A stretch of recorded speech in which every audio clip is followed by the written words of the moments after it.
إن الحمد لله نحمده ونستعينه ونستغفره ونعوذ بالله من شرور أنفسنا ومن سيئات أعمالنا. من يهده الله فلا مضل له ومن يضلل فلا هادي له، ونشهد أن لا إله إلا الله ونشهد أن محمدا عبده ورسوله.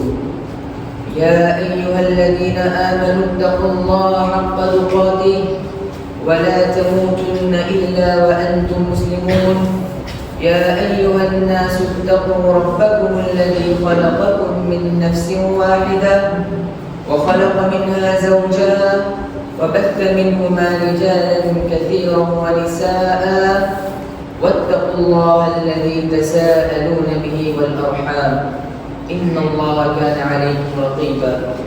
يا أيها الذين آمنوا اتقوا الله وقولوا قولا سديدا يصلح لكم أعمالكم ويغفر لكم ذنوبكم، ومن يطع الله ورسوله فقد فاز فوزا عظيما.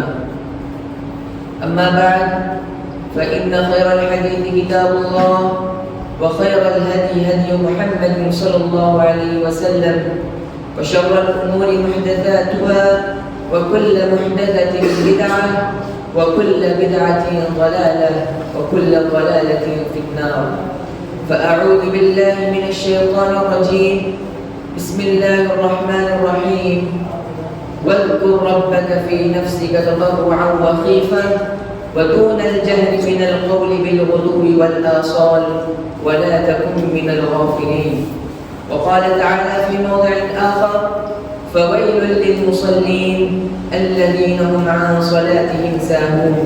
رب اشرح لي صدري ويسر لي أمري واحلل عقدة من لساني يفقهوا قولي. رب زدني علما رب زدني علما رب زدني علما.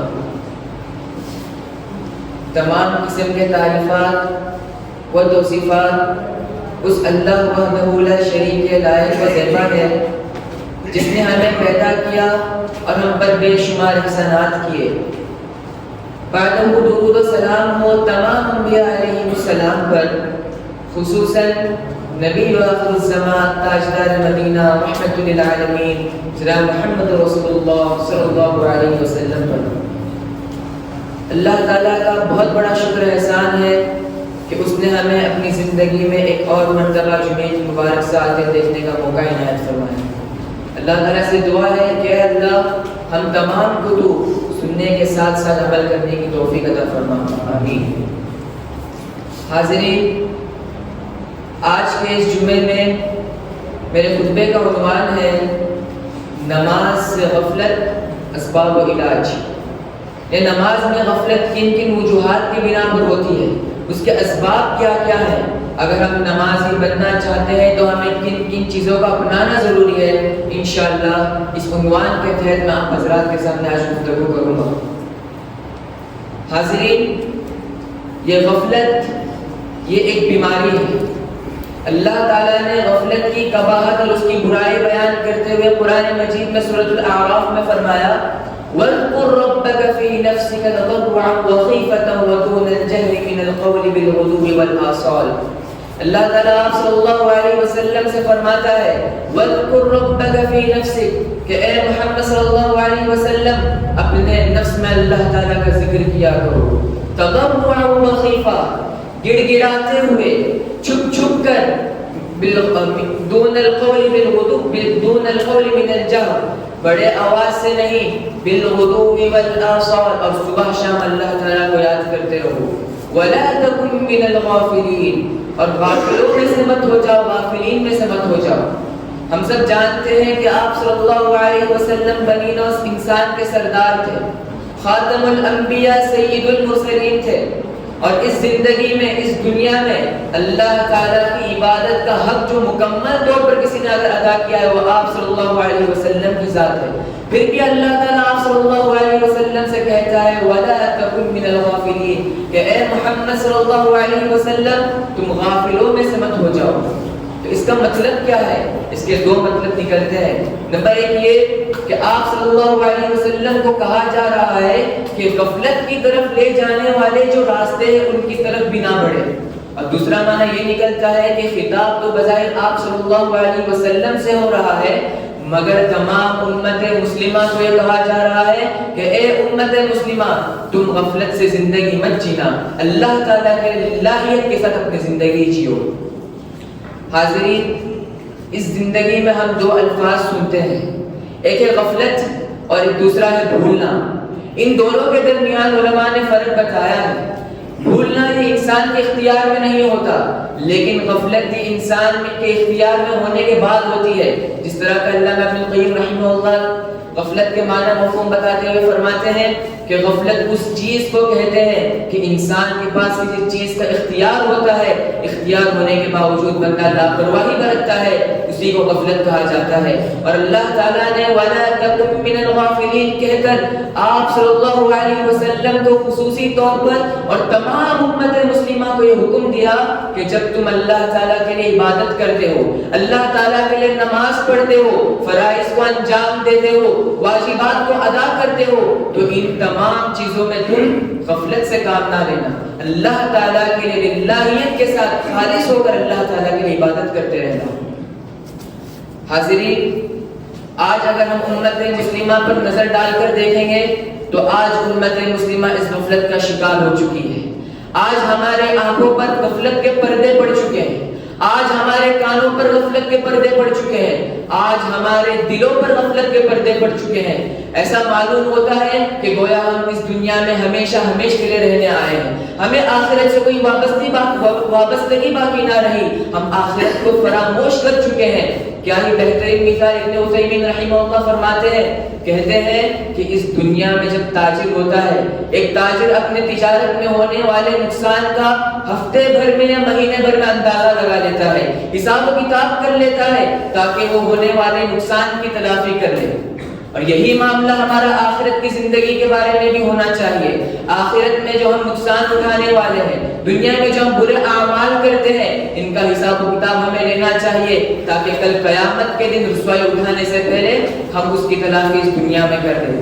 لہذا ہمیں چاہیے کہ ہم آخرت سے غفلت میں نہ زندگی گزارے، ہمیں چاہیے اللہ تعالیٰ کے لیے خالص ہو کر اپنی زندگی گزارے۔ حاضرین، اس دنیا میں لا الہ الا اللہ کہنے کے بعد سب سے پہلی چیز جو ہم پر فرض ہو جاتی ہے وہ یہ نماز ہے۔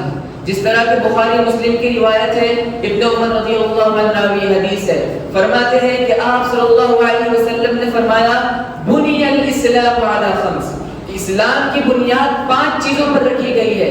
سب سے پہلی چیز آپ صلی اللہ علیہ وسلم نے فرمایا شہادت ان لا الہ الا اللہ وان محمد رسول اللہ، اس بات کی گواہی دینا کہ نہیں ہے کوئی بھی معبود برحق سوائے اللہ تعالیٰ کے، اور آپ صلی اللہ علیہ وسلم اللہ تعالیٰ کے بندے اور اس کے رسول ہیں۔ اس کے بعد آپ صلی اللہ علیہ وسلم نے فرمایا وَإِقَامِ الصَّلَاةِ، نماز قائم کرنا۔ تو گویا لا الہ الا اللہ کے اقرار کے بعد سب سے پہلی چیز جو ہم پر فرض ہو جاتی ہے وہ یہ نماز ہے۔ اور جو بندہ اس نماز میں غفلت برتے گا، سستی برتے گا، اللہ تعالیٰ نے اس پر بددعا کر دی ہے۔ اللہ تعالیٰ نے سورہ ماعون میں فرمایا فَوَيْلٌ لِّلْمُصَلِّينَ، بربادی ہو نمازیوں کے لیے، نماز پڑھنے والوں کے لیے بربادی ہو۔ اور یہ نمازی کون ہے؟ یہ حقیقی نمازی مراد نہیں ہے، بلکہ یہاں پر جو مراد ہے اس کا تذکرہ اللہ تعالیٰ نے آگے فرمایا الَّذِينَ هُمْ عَنْ صَلَاتِهِمْ سَاهُونَ، یہ وہ لوگ ہیں جو اپنی نماز سے غفلت برتتے ہیں، یہ وہ لوگ ہیں جو اپنی نماز میں سستی برتتے ہیں۔ اور اسی آیت کی تفسیر میں ابن عثیمین رحمہ اللہ فرماتے ہیں غافلون عنہا، کہ نماز سے غافل ہو جاتے ہیں، بظاہر اللہ تعالیٰ کے سامنے کھڑے ہو کر نماز پڑھتے ہیں مگر ان کا ذہن نماز میں نہیں ہوتا، اللہ تعالیٰ کے سامنے کھڑے ہو کر نماز تو پڑھ رہے ہیں مگر دنیا کی تجارت کے منصوبے نماز بھی بنا رہے ہیں۔ یاد رکھیے اس طرح کی نماز آخرت میں ہمیں ذرہ برابر کام نہیں آئے گی، یہ نہ اس طرح کی نماز آخرت میں ہمارے لیے خسارے کا باعث بن جائے گی۔ لہذا ہمیں چاہیے کہ ہم اپنی نماز سے پڑھیں تو غفلت سے ہٹ کر اللہ تعالیٰ کے لیے خالص ہو کر نماز ادا کریں۔ حاضرین، اب میں آپ کے سامنے نماز میں پیدا ہونے والے غفلت کے جو اسباب ہے، انشاءاللہ ایک ایک کر کے اسباب کا آپ کے سامنے ذکر کروں گا اور اس کا حل بھی آپ حضرات کے سامنے بیان کرنے کی کوشش کروں گا۔ سب سے پہلا سبب جس کے ذریعے نماز میں غفلت پائی جاتی ہے وہ عقیدے کی کمی ہے، وہ ایمان کی کمی ہے۔ ہمارے اندر وہ ایمان باقی نہ رہا جو آپ صلی اللہ علیہ وسلم میں تھا، ہمارے اندر وہ ایمان باقی نہ رہا جو صحابہ رضوان اللہ علیہم اجمعین میں موجود تھا، ہمارے اندر وہ ایمان باقی نہ رہا جو تابعین، تبع تابعین، سلف اعظام رحمہ اللہ کے اندر موجود تھا۔ یاد رکھیے کہ جب ہمارے اندر عقیدہ مضبوط ہوگا، جب ہمارا عقیدہ درست ہوگا، جب ہماری نماز مضبوط ہو جائے گی، جب ہماری نماز درست ہو جائے گی، لیکن ہمارے عقیدے میں اگر کمزوری پائی جائے، ہمارے عقیدے میں اگر بگاڑ پایا جائے تو یہ ہماری نماز میں بگاڑ پایا جائے گا، ہماری نماز میں بھی کمزوری پائی جائے گی۔ اگر کوئی بندہ عقیدے کی کمزوری کے باوجود نماز ادا کرتا ہے، سجود اور رکوع کرتا ہے، تو وہ لذت بندگی کو پانا تو درکنار، وہ نماز کا اہتمام بھی صحیح طور پر نہیں کر پائے گا۔ اسی چیز کو اللہ تعالیٰ نے سورۃ توبہ میں ذکر کرتے ہوئے فرمایا، انما یعمر مساجد اللہ من آمن باللہ والیوم الآخر، کہ مسجدوں کو آباد وہی لوگ کرتے ہیں جو اللہ تعالیٰ پر ایمان رکھتے ہوں، جو آخرت کے دن پر ایمان رکھتے ہوں۔ جو اللہ تعالیٰ پر ایمان نہ رکھتا ہو، جو آخرت کے دن پر ایمان نہ رکھتا ہو، اللہ تعالیٰ کے ساتھ کسی اور کو شریک کرتا ہو، شرک میں اپنی زندگی گزارتا ہو، ایسے بندے نمازوں سے دور ہٹ جاتے ہیں، ایسے بندے مساجد سے دور ہو جاتے ہیں۔ اسی چیز کو اللہ تعالیٰ نے سورہ روم میں فرمایا، وَأَقِيمُوا الصَّلَاةَ وَلَا تَكُونُوا مِنَ الْمُشْرِكِينَ، کہ تم نماز قائم کرو اور مشرکیوں میں سے مت ہو جاؤ۔ تو گویا یہ شرک، یہ عقیدے کی کمزوری، یہ عقیدے کا بگاڑ انسان کو نماز سے غافل کر دیتا ہے، انسان کو نماز سے دور کر دیتا ہے۔ لہذا ہمیں چاہیے کہ ہم اپنے عقیدے کی اصلاح کریں، ہمیں چاہیے کہ ہم اپنے عقیدے کو درست کریں، جس کے ذریعے ہم اللہ تعالیٰ کے لیے للہیت کے ساتھ، اخلاص کے ساتھ نماز ادا کرنے والے بن جائیں۔ اس کے بعد نماز میں غفلت پیدا ہونے کے اسباب میں سے دوسرا اہم سبب یہ کہ آج ہمارے اندر اللہ تعالیٰ کی حقیقی محبت باقی نہ رہی۔ جب کوئی بندہ اللہ تعالیٰ کے لیے عبادت کرتا ہے، اس عبادت میں تین چیزوں کا ہونا اس کے لیے ضروری ہے۔ جس طرح علماء کرام فرماتے ہیں، من عبد اللہ بالحب والرجاء والخوف فهو مؤمن حقیقی، کہ جب بندہ اللہ تعالیٰ کے لیے عبادت کرتا ہے محبت کے ساتھ، امید کے ساتھ، خوف کے ساتھ، ڈر کے ساتھ، فهو مؤمن حقیقی، تو وہی بندہ حقیقی مومن کہلائے گا۔ جب ہم نماز ادا کرتے ہیں تو اس نماز میں بھی تینوں چیزوں کا ہونا ضروری ہے۔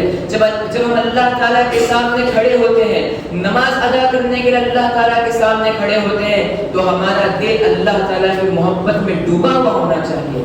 دوسری چیز، جب ہم اللہ تعالیٰ کے سامنے کھڑے ہوتے ہیں نماز پڑھنے کے لیے، تو ہمیں یہ امید ہونی چاہیے کہ اللہ تعالیٰ ہمارے نماز کے بدلے ہمیں مکمل طور پر ثواب عطا کرے گا۔ اور تیسری چیز، جب ہم نماز پڑھتے ہیں تو ہمارے اندر اللہ تعالیٰ کا خوف، اللہ تعالیٰ کا ڈر ہونا چاہیے۔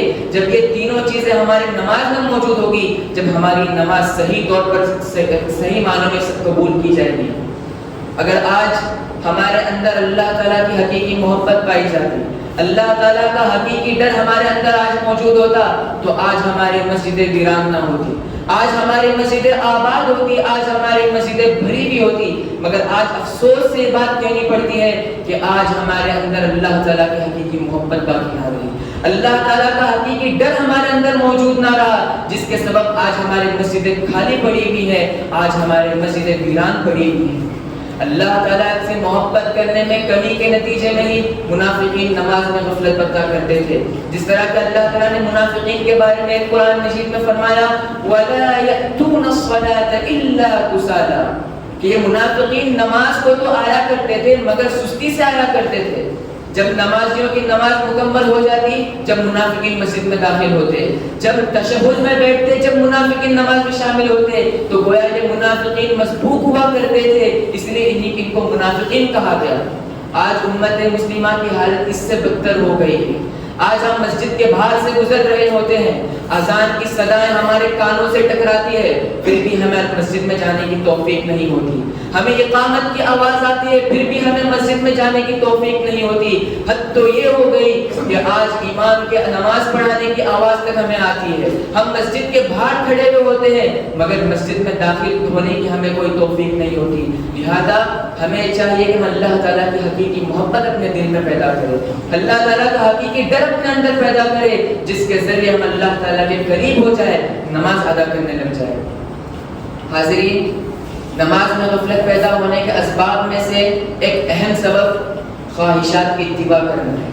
آج ہم میں سے کتنے لوگ ایسے ہیں جو خواہشات کی غلامی میں پڑے ہوئے ہیں، خواہشات کی اتباع کرنے میں لگے ہوئے ہیں، جبکہ اللہ تعالیٰ نے قرآن مجید میں سورہ مریم میں فرمایا فَخَلَفَ مِن بَعْدِهِمْ خَلْفٌ أَضَاعُوا الصَّلَاةَ وَاتَّبَعُوا الشَّهَوَاتِ فَسَوْفَ يَلْقَوْنَ غَيًّا۔ اس آیت کا ترجمہ کرنے سے پہلے اس سے پہلی والی آیت کے بارے میں آپ کو بتانا مناسب سمجھتا ہوں۔ اللہ تعالیٰ انبیاء کا تذکرہ کر رہا ہے، اللہ تعالیٰ انبیاء کی ذریت کا تذکرہ کر رہا ہے، پھر اللہ تعالیٰ فرماتا ہے وَإِذَا تُتْلَىٰ عَلَيْهِمْ آيَاتُ الرَّحْمَٰنِ خَرُّوا سُجَّدًا وَبُكِيًّا۔ یہ نبیوں کا حال یہ ہے، نبیوں کی ذریت کا حال یہ ہے، جب ان پر اللہ تعالیٰ کی آیتیں تلاوت کی جاتی ہیں، جب ان پر رحمان کی آیتیں تلاوت کی جاتی ہیں، خروا سجدا وبکیا، اللہ تعالیٰ کے بارگاہ میں اپنے سر کو ٹیک دیتے ہیں، اللہ تعالیٰ کے سامنے سجدہ ریز ہو جاتے ہیں، وہ بکیا اور رونے لگ جاتے ہیں۔ یہ نبیوں کا حال ہے، نبیوں کی ذریت کا حال ہے۔ اس کے بعد اللہ تعالیٰ فرماتا ہے فَخَلَفَ مِن بَعْدِهِمْ خَلْفٌ، ان کے بعد ایسے لوگ آئیں گے اضاعوا الصلاۃ، جو نماز کو ضائع کر دیں گے، نماز کو ختم کر دیں گے، اور یہ نماز کو ضائع کرنے والے لوگ کون ہوں گے؟ واتبعوا الشہوات، خواہشات کی اتباع کرنے والے لوگ ہوں گے، خواہشات کو اپنا خدا بنانے والے لوگ ہوں گے، اور ان کا ٹھکانہ بھی اللہ تعالیٰ نے آگے فرما دیا فسوف یلقون غیا، یہ جہنم کی وادی غی میں داخل کیے جائیں گے۔ لہذا ہمیں چاہیے کہ ہم خواہشات کی اتباع سے دور ہٹ جائیں اور قال اللہ قال الرسول کی اطاعت کرتے ہوئے، اللہ تعالیٰ کی فرما برداری کرتے ہوئے اللہ تعالیٰ کی عبادت کریں۔ حاضرین، نماز میں غفلت پیدا ہونے کے اسباب میں سے ایک اہم سبب بری دوستی ہے۔ آج کتنے لوگ ایسے ہیں جو دوستوں کی وجہ سے نماز سے دور ہٹ جاتے ہیں۔ حقیقی دوست تو وہ ہے جس کو دیکھ کر اللہ تعالیٰ یاد آتا ہے، حقیقی دوست تو وہ ہے جو بندے کو اللہ تعالیٰ کی طرف بلاتا ہے۔ ابن القیم رحمہ اللہ فرماتے ہیں کہ حقیقی دوست وہ ہے، اچھا دوست وہ ہے جو اپنے دوست کو نمازی بناتا ہے، حقیقی دوست تو وہ ہے جس کو دیکھ کر اللہ تعالیٰ کی یاد آتی ہے۔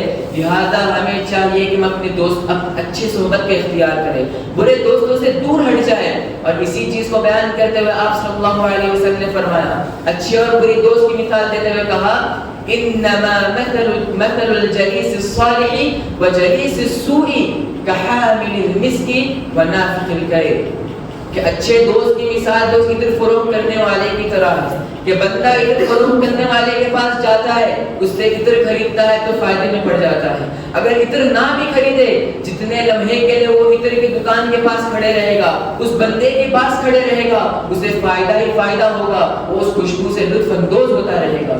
تو وہ یاد اچھی دوستی، نیک دوستی، یہ انسان کو بس فائدہ ہی فائدہ پہنچاتی ہے، اس میں کسی قسم کے نقصان کی گنجائش باقی نہ رہتی۔ لیکن وہیں پر برے دوست کی مثال بتاتے ہوئے آپ صلی اللہ علیہ وسلم نے فرمایا نافخ الکیر، لوہار کے بھٹی کے مانند ہے یہ برے دوست۔ یعنی جب کوئی بندہ لوہار کے بھٹی کے پاس جاتا ہے تو وہاں سے نکلنے والی چنگاریاں اپنے کپڑے کو جلا کر رکھ دیتی ہیں، اگر وہ بندہ دکان میں نہ بھی جائے، اگر وہاں سے گزرتا بھی ہے تو وہاں سے نکلنے والا کالا دھواں انسان کے کپڑے کو گندا کر دیتا ہے، وہاں سے نکلنے والا یہ دھواں انسان کی طبیعت میں خرابی پیدا کر دیتا ہے۔ تو گویا یہ برے دوست، ان میں بس نقصان ہی نقصان پایا جاتا ہے، اس میں کسی قسم کی فائدے کی گنجائش پائی نہیں رہتی۔ لہذا ہمیں چاہیے کہ ہم نیک دوست لوگ کا انتخاب کریں، برے دوست سے ہٹ جائے، اگر بری دوستی میں ہی لگے رہیں گے تو کل قیامت کے دن افسوس کے علاوہ کچھ باقی نہ رہے گا۔ اللہ تعالیٰ نے برے دوست کے بارے میں سورہ زخرف میں فرمایا حَتَّى إِذَا جَاءَنَا قَالَ يَا لَيْتَ بَيْنِي وَبَيْنَكَ بُعْدَ الْمَشْرِقَيْنِ فَبِئْسَ الْقَرِينُ، کل قیامت کے دن جب بندہ اپنے برے دوست کو دیکھے گا جس کے نتیجے میں اس کا حساب و کتاب خراب ہو گیا، جس کی وجہ سے اس کا انجام خراب ہو گیا، اپنے اس دوست کو دیکھ کے کہے گا اے اللہ تعالیٰ میرے اور اس کے درمیان اتنی دوری پیدا کر دے، اتنا فاصلہ پیدا کر دے جس طرح کہ تو نے مشرق اور مغرب کے درمیان فاصلہ پیدا کر دیا، جس طرح کہ تو نے مشرق اور مغرب میں دوری پیدا کر دیا ہے اللہ، ہم دونوں کے درمیان اتنی دوری پیدا کر دے۔ فبئس القرین، وہ کیا ہی برا دوست تھا۔ اسی طرح سورہ فرقان میں اللہ تعالیٰ نے اسی چیز کو بیان کرتے ہوئے فرمایا کہ جب بندہ اپنے برے دوست کو کل قیامت کے دن دیکھے گا، جب وہ رسوائی کے علاوہ کچھ نہیں ہوگا، وہ کہے گا یا لیتنی لم اتخذ فلانا خلیلا، اے کاش میں اس بندے کو اپنا دوست نہ بنایا ہوتا، کاش میں اس سے دوستی نہ کیا ہوتا تو آج میرا بیڑا پار ہو جاتا، آج میں کامیاب ہو جاتا۔ لہذا نیک دوستوں کا اختیار کرنا ضروری ہے۔ یہ بری دوستی انسان کو جہنم کی آگ تک لے جاتی ہے، جس طرح سورہ مدثر میں اللہ تعالیٰ نے فرمایا ما سلککم فی سقر، جنتی لوگ جہنمیوں سے پوچھیں گے آخر کیا وجہ ہے تمہیں جہنم میں داخل کر دیا گیا، تو جہنمی لوگ تین چیزوں کا تذکرہ کریں گے۔ سب سے پہلے کہیں گے لم نک من المصلین، ہم نماز پڑھا نہیں کرتے تھے، نماز سے بھاگا کرتے تھے، اس لیے آج ہمیں جہنم میں داخل کر دیا گیا ہے۔ پھر کہیں گے وَلَمْ نَكُ نُطْعِمُ الْمِسْكِينَ، ہم مسکینوں کو کھانا نہیں کھلایا کرتے تھے جس کے سبب آج ہمارا ٹھکانہ جہنم کر دیا گیا ہے۔ اور تیسری چیز فرمائیں گے وَكُنَّا نَخُوضُ مَعَ الْخَائِضِينَ، دنیا میں ہم لوگوں نے بری دوستی کا انتخاب کر لیا تھا، ہمارے صبح روز ان برے دوستوں کے ساتھ گزرتی تھی، لہو و لعب کی باتیں میں ہماری راتیں گزرتی تھی، آوارہ گیری میں ہمارے دن گزرتے تھے، جس کے نتیجے میں آج اللہ تعالیٰ نے ہمیں جہنم میں ڈال دیا ہے۔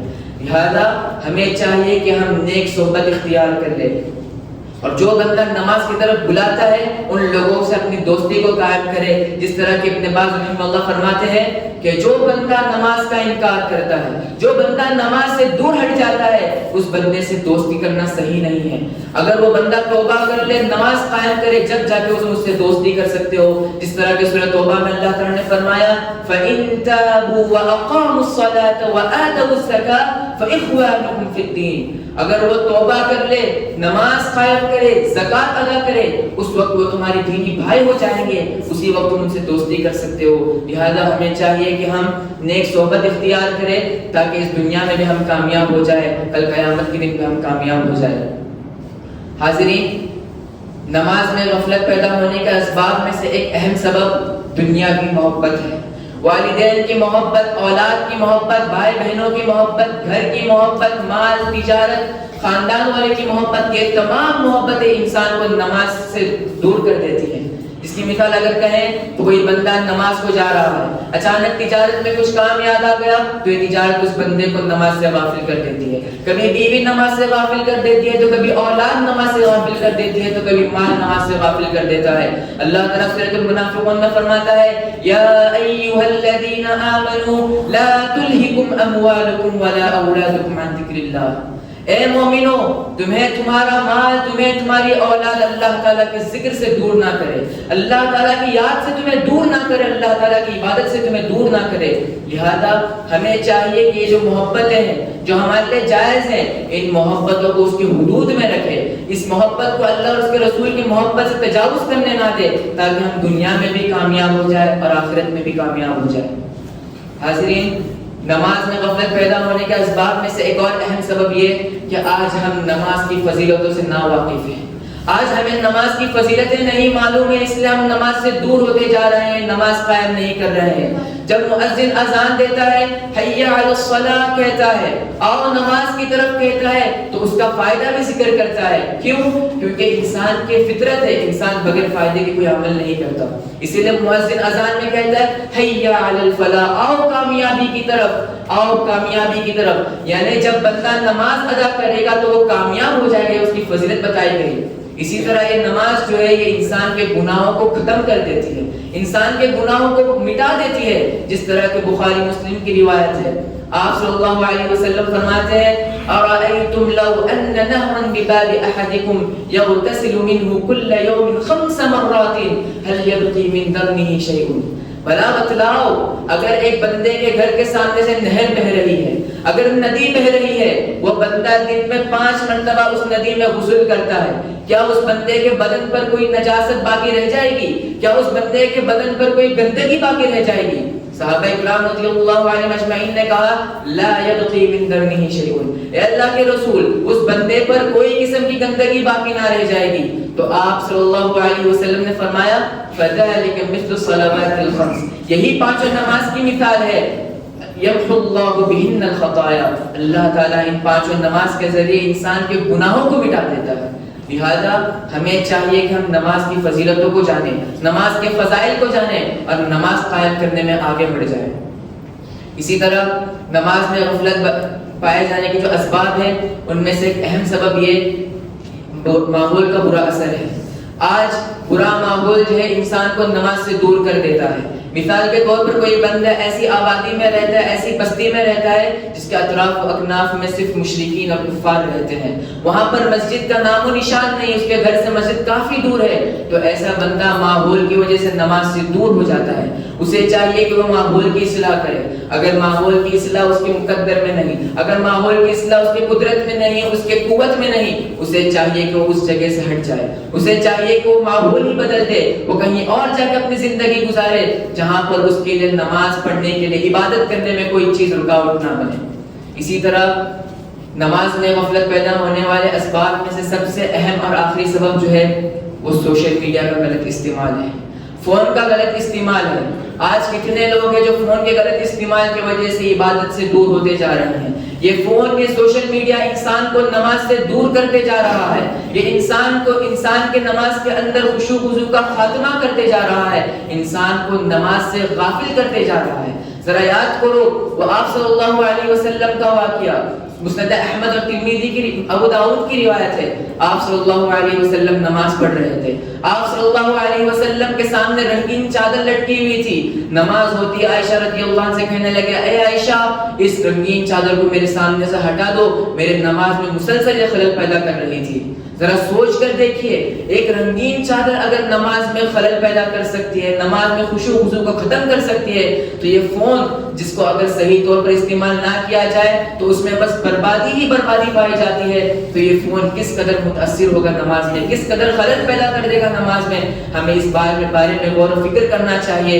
ہمیں چاہیے کہ ہم سوشل میڈیا کا، فون کا صحیح استعمال کریں اور اسے اللہ تعالیٰ کی عبادت کے راہ میں رکاوٹ کا ذریعہ نہ بنائیں۔ ضرورت اس بات کی ہے کہ ہم زندگی کے مقصد کو سمجھیں۔ وما خلقت الجن والانس الا ليعبدون کا جو مقصد ہمارے لیے بتایا گیا ہے کہ انسان کا مقصد اللہ تعالیٰ کی عبادت ہی ہے، اس عبادت کے مقصد کو ہم سمجھیں، اپنے ایمان کی اصلاح کرے، اپنے عقیدے کو درست کرے، اللہ تعالیٰ کی محبت اپنے دل میں پیدا کرے، رسول صلی اللہ علیہ وسلم کی محبت کو اپنے دل میں پیدا کرے، خواہشات کی اتباع سے دور ہٹ جائے اور نیک دوستوں کا انتخاب کر لے، اور خصوصاً اس میں ضروری چیز جو ہے وہ دعاؤں کا اہتمام ہے۔ ابراہیم علیہ السلام کی زندگی ہمارے لیے نمونہ ہے۔ اللہ تعالیٰ نے سورہ ممتحنہ میں فرمایا قد كانت لكم اسوة حسنة في ابراہیم، کہ ابراہیم علیہ السلام کی زندگی تمہارے لیے ایک نمونہ ہے۔ ذرا ابراہیم علیہ السلام کی زندگی پر غور کر کے دیکھیے، رب تعالیٰ سے دعا کرتے ہیں رب اجعلنی مقیم الصلاة ومن ذریتی، اے میرے پروردگار تو مجھے نماز پڑھنے والا بنا، میرے اہل و عیال کو نماز پڑھنے والا بنا، میرے آنے والے نسل کو نماز پڑھنے والا بنا۔ لہذا ابراہیم علیہ السلام کی زندگی کو سامنے رکھتے ہوئے ہمیں بھی یہ دعا کرنی چاہیے، ہمیں خود اپنے لیے دعا کرنی چاہیے، اپنے گھر والوں کے لیے دعا کرنی چاہیے، خود نماز پڑھے، اپنے گھر والوں کو نماز پڑھنے کا حکم دیں، کیونکہ اللہ تعالیٰ قرآن مجید میں سورہ تحریم میں فرماتا ہے یا ایھا الذین آمنوا قوا انفسکم واہلیکم نارا، اے ایمان والو اپنے آپ کو جہنم کی آگ سے بچاؤ اور اپنے اہل و عیال کو جہنم کی آگ سے بچاؤ۔ اس کا تقاضا یہی ہے کہ ہم خود بھی نماز پڑھے، اپنے گھر والوں کو نماز پڑھنے کا حکم دے، والدین خود نماز پڑھے، اپنے اولاد کو نماز پڑھنے کا حکم دے۔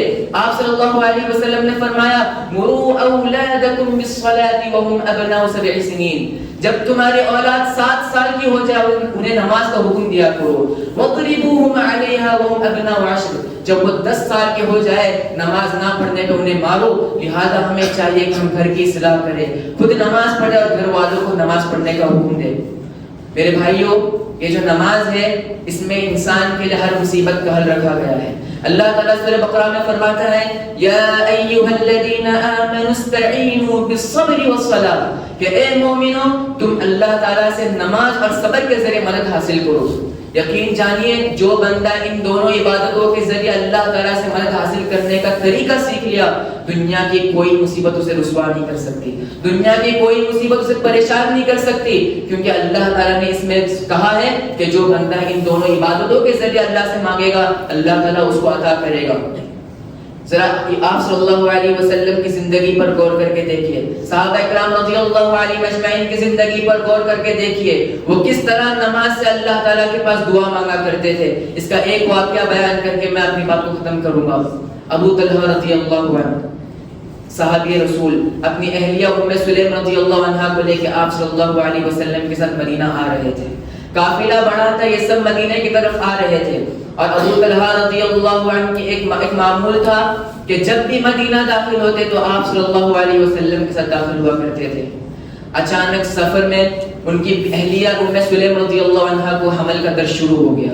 درد اتنا شدید ہو گیا کہ ابو طلحہ وہیں پر رک گئے اور قافلہ آگے بڑھتا چلا گیا.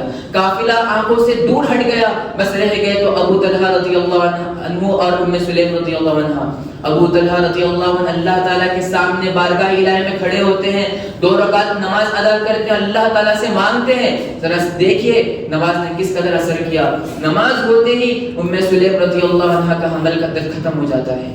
ام سلیم رضی اللہ عنہ کو اونٹنی پر بٹھاتے ہیں, ان کو لے کر مدینہ پہنچتے ہیں, اور جب مدینہ داخل ہونے سے پہلے ہی وہ قافلے سے مل جاتے ہیں اور آپ صلی اللہ علیہ وسلم کے صحبت میں مدینہ داخل ہوتے ہیں. جب مدینہ میں داخل ہونے کے بعد جب گھر پہنچتے ہیں, گھر پہنچتے ام سلیم رضی اللہ عنہ کو دوبارہ حمل کا درد شروع ہوتا ہے اور وہ بچے کو جنم دیتی ہے. ذرا سوچ کر دیکھیے کہ صحابہ اکرام رضی اللہ علیہ اجمعین کس قدر نماز سے مدد حاصل کیا کرتے تھے. ہمیں بھی چاہیے کہ ہم نماز کے ذریعے صبر کے ذریعے اللہ تعالیٰ کی مدد حاصل کریں, کیونکہ اسی میں ہمارے لیے نجات کا ذریعہ لکھا گیا ہے. انہی باتوں پر میں اپنی بات کو ختم کرتا ہوں. جو بھی نیک اور درست بات میں نے کی وہ اللہ تعالیٰ کی جانب سے تھی. سبقت لسان کی وجہ سے مجھ سے جو بھی غلطیاں ہوئی وہ میرا اور شیطان کی جانب سے تھی. اللہ تعالیٰ سے دعا ہے کہ اللہ ہم تمام کو تو نماز پڑھنے والا بنا. اے اللہ ہم تمام کو تو خشوع و خضوع کے ساتھ نماز ادا کرنے کی توفیق عطا فرما. اے اللہ جو بھی غفلت کے اسباب بتائے گئے اے اللہ ان تمام اسباب سے ہمیں بچنے کی توفیق عطا فرما. اے اللہ ہمیں سے جو بیمار ہے انہیں شفاء کاملہ عاجلہ مستمرہ عطا فرما. اے اللہ جو مقروض ہے ان کے قرض کی ادائیگی کا انتظام فرما دے. اے اللہ جو پریشان حال ہے مصیبت میں ان کی پریشانی کو ان کی مصیبت کو دور فرما. اے اللہ جو بھی لوگ اس دنیا سے چلے گئے ہیں ان کی مغفرت فرما, ان کے لواحقین کو صبر جمیل نصیب فرما. جب تک ہم اس دنیا میں رکھ ایمان پر اور ہمارا خاتمہ ہو تو ایمان پر ہو. وما علینا الا البلاغ وآخر دعوانا الحمد للہ رب العالمین.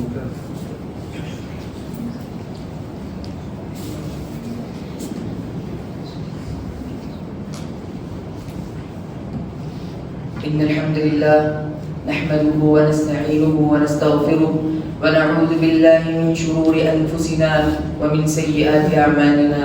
من يهده الله فلا مضل له ومن يضلل فلا هادي له, ونشهد أن لا إله إلا الله ونشهد أن محمدا عبده ورسوله.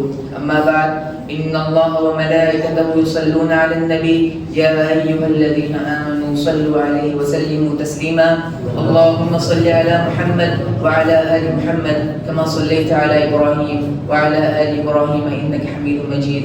اللهم بارك على محمد وعلى آل محمد كما باركت على إبراهيم وعلى آل إبراهيم إنك حميد مجيد. عباد الله رحمكم الله, إن الله يأمر بالعدل والإحسان وإيتاء ذي القربى وينهى عن الفحشاء والمنكر والبغي يعظكم لعلكم تذكرون. اذكروا الله يذكركم وادعوه يستجب لكم ولذكر الله تعالى وأعلى وأتم وأكبر.